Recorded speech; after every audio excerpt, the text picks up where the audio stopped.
네. 자, 먼저 저희가 대전까지 막 달려와서 아이고, 고맙습니다. 민심이나 예. 판세나 이런 거 좀 듣고 있는데요. 예. 근데 저희 카메라 보시고 예. 저희 시청자분들께 한 말씀, 인사 말씀 해주시죠. 예. 아이고, 오마이TV가 대전까지 오신 거 너무 감사하고 고맙습니다. 시청자 여러분도 오마이TV를 많이 봐주십시오. 아, 예, 고맙습니다. 고맙습니다. 아, 예, 좋은 말씀 감사드립니다. 자, 저희 바쁘시니까 저희가 좀 요약적으로 말씀을 나눠야 될 것 같아요.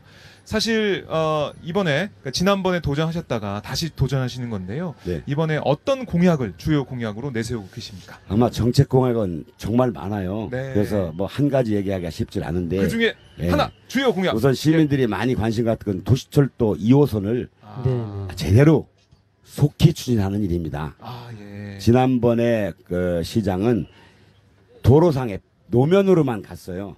네. 거기에 대한 불안감이 굉장히 큽니다. 네. 교통 체증은 물론 사고 요인도 있어서 그렇게 할 바에는 안 하는 게 낫다 아. 하는 이야기까지 나왔습니다. 예. 그래서 저희는 이 부분을 도심 구간은 전부 저심도 지하로 네. 만들어내는 것이 하나의 가장 큰 특징이고 네. 또 그동안 소외됐던 전민동, 테크네밸리 또 3사공단 여기를 거쳐서 신탄진을 연결하는 그런 기능이 있는 게 특징이죠. 근데 다들 늦어질 게 아니냐 하는 걱정을 하시는데 네네. 걱정 안 하셔도 됩니다. 음. 염홍철 시장께서 만들어 놓은 틀 가지고 네. 예타를 이미 받았어요. 그 사업 범위 내에 있고 노선도 같고 또 정류장 수도 같고 속도도 비슷합니다. 아. 그래서 특별하게 다시 예비 타당성 조사를 받을 추적의 이유가 없다. 네. 이런 사례는 광주에서도 우리가 보고 있습니다. 네. 그래서 효율성이 있는 도시철도 2호선 기능을 설정을 해서 네. 빨리 추진하는 것이 시민들한테 우선 큰 관심인 것 같아요. 아, 그렇군요. 지금 대표 공약으로. 네. 네. 근데 교통 공약. 어디든지 예. 다 하면 무슨 대표가 한 가지 얘기하라는데 네. 대전시를 움직이는데 어떻게 한 가지가 있을 수 있어요. 종합행정을 하는데 네. 그렇죠. 예를 들면 대통령 보고 한 가지만 얘기하셔 해보죠. 맞습니다. 똑같습니다. 네. 광역시는 종합행정을 하는 데라 네. 여러 가지 분야에 필요한 일이 많아요. 예. 그 지금 쭉 시민들 계속 만나고 계시잖아요. 네네. 그 현장 분위기 좀 어떻습니까요? 저희는 뭐 저변은 변하고 있다고 보고 아. 있습니다. 근데 언론사 여론조사가 이상하게 나오는데 저희는 별로 믿고 싶지도 않고 믿지 않습니다. 바뀔 거라고 봅니다. 네. 아직 지금- 선거 초반이니까 충분히 바뀐다. 이 여론조사 자체에 대한 신뢰도 문제도 있고 아, 예, 예. 또 그렇다 하더라도 이제 바뀌어 가고 있다고 보고 있습니다. 네. 지금 4명의 후보가 이제 시장에 도전을 하셨어요. 네. 그런데 그 박성효가 아니면 할 수 없는 일. 나머지 후보들은 엄두를 못 내고 나만이 할 수 있는, 박성효만이 할 수 있는 거. 이거 좀 소개하고 싶다. 대전시도 위기 상태고 다들 잃어버린 4년이라고 얘기합니다. 그 이유는 왜 그런지 알죠? 뽑혔던 시장이 3년 반 재판에 들리고 결국은 낙마했습니다. 대전시정만 위기가 아니라 대전시청도 위기입니다. 그래서 지금 대전시에서 평생을 근무했고 국회의원 경험도 가지고 있습니다. 그러고 근무하는 기간에 나름대로 큰 업적도 냈습니다. 따라서 이런 위기 상황에 들어가서 바로 일할 수 있는 그런 시장이 필요하다고 봅니다. 시장은 연습하는 자리가 아닙니다. 더군다나 구청장 경험하고는 전혀 다른 새로운 넓고 어려운 분야입니다. 따라서 제가 경험도 있고 또 일하면서 어떠한 비리에도 제가 연루된 적이 없고 나름대로 열심히 했다는 그런 자부심으로 그런 점이 제가 다른 후보보다 강점이다. 해본 놈이 낫고 알아야 면장을 한다. 이런 취지의 말씀으로 대신하겠습니다. 네. 지금 경제 정책 이것도 상당히 중요합니다. 그렇죠. 이 경제를 어떻게 살릴 것이냐 이런 말씀을 많이 하시던데요. 네. 경제 정책 어떤 걸 좀 가지고 계십니까? 한 나라의 경제정책 한마디로 할 수가 없겠죠. 네. 예. 마찬가지로 광역시도 마찬가지입니다. 도시행정의 모든 점은 경제로 통하게 돼 있습니다. 네. 다리를 놓던 뭐 건물을 짓던 전부 다 지역의 경제활동으로 돌아갑니다. 따라서 기본적으로는 자금과 또는 기업을 유치해서 기업의 일자리를 만들고 청년 일자리를 만들고 기업의 부가가치를 높이는 일이 가장 근본입니다. 그러기 위해서는 그걸 담을 수 있는 소위 산업단지들이 만들어내는 일이 중요합니다. 경쟁력 있는 산업단지. 아마 8년 동안에 대전시에서 그런 변변한 산업단지 못 만들었다고 봐요. 그 기업을 받아들일 수 있는 여건을 만들고 또 우리가 가지고 있는 대덕특구를 활용해서 벤처기업이나 새로운 기술을 접목하는 이런 신산업들을 육성시키고 기존의 자영업자 또 중소소상인의 규제를 풀고 지원을 강구해서 먹을 수 있게 살 수 있게 하고 아울러서 이것뿐만 아니라 청년 창업 취업을 활성화해야 되겠죠. 이런 일은 다 똑같이 합니다. 더 중요한 것 중에 또 외곽적으로 중요한 것 중에 하나는 부동산 경기를 살려서 경기 자체를 올려야 됩니다. 그래야 소상공인 자영업자가 삽니다. 그래서 필요한 부분은 소위 뉴딜 정책 마냥 지역의 관련 인프라를 필요한 인프라를 연계해서 활성화함으로써 지역 경기를 살리고 그것이 소상공인 자영업자를 살리고 지역에 돈이 들도록 해야 됩니다. 이런 부분이 종합적으로 파트너를 해야 되는데 단편적인 일로 안 됩니다.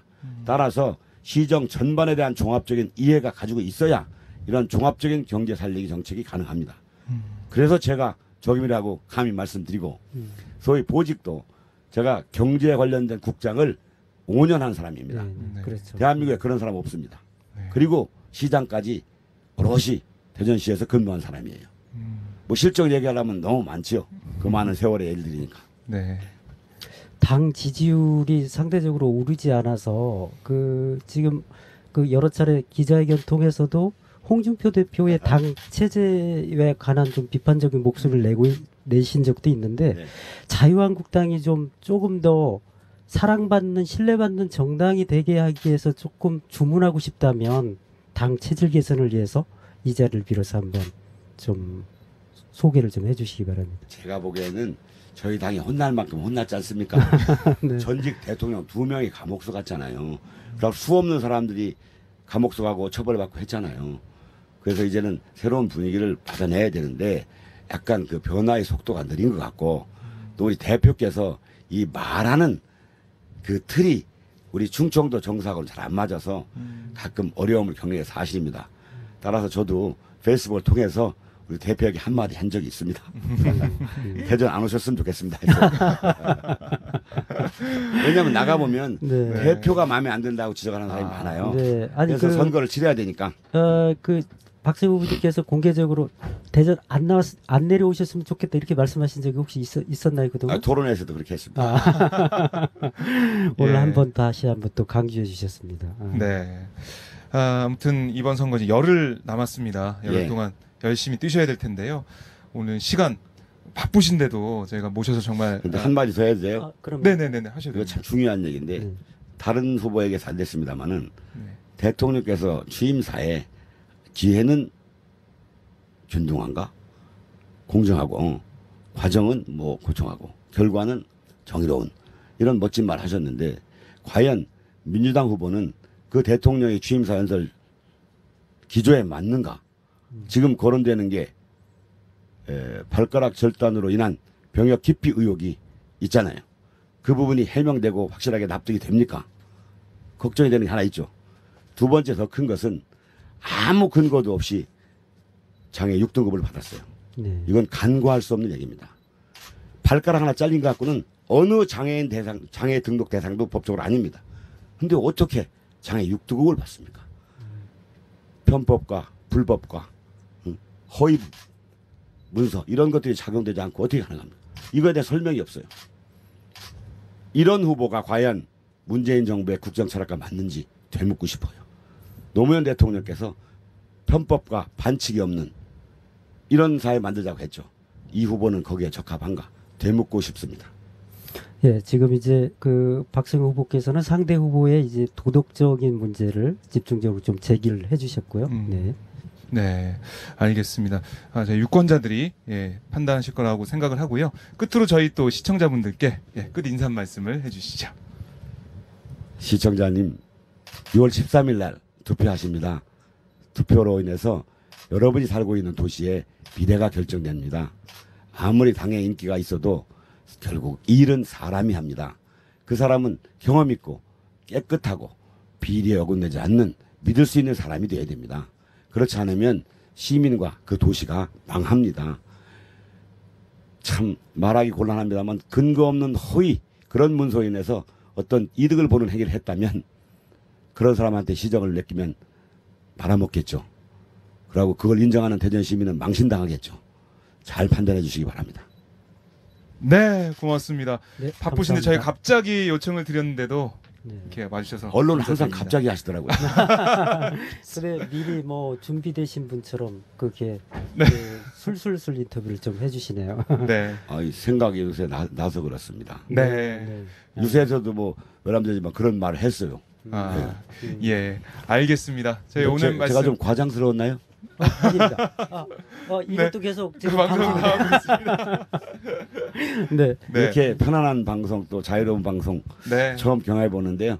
인터넷 참, 방송이기 때문에 네. 가능한 것 같습니다. 오마이 그 TV 네. 많이 발전하시길 기원합니다. 예, 네, 감사합니다. 고맙습니다. 수고하셨습니다. 네, 네. 오늘 말씀 잘 들었습니다. 예, 예. 아유, 제가 멀리 못 나갈 것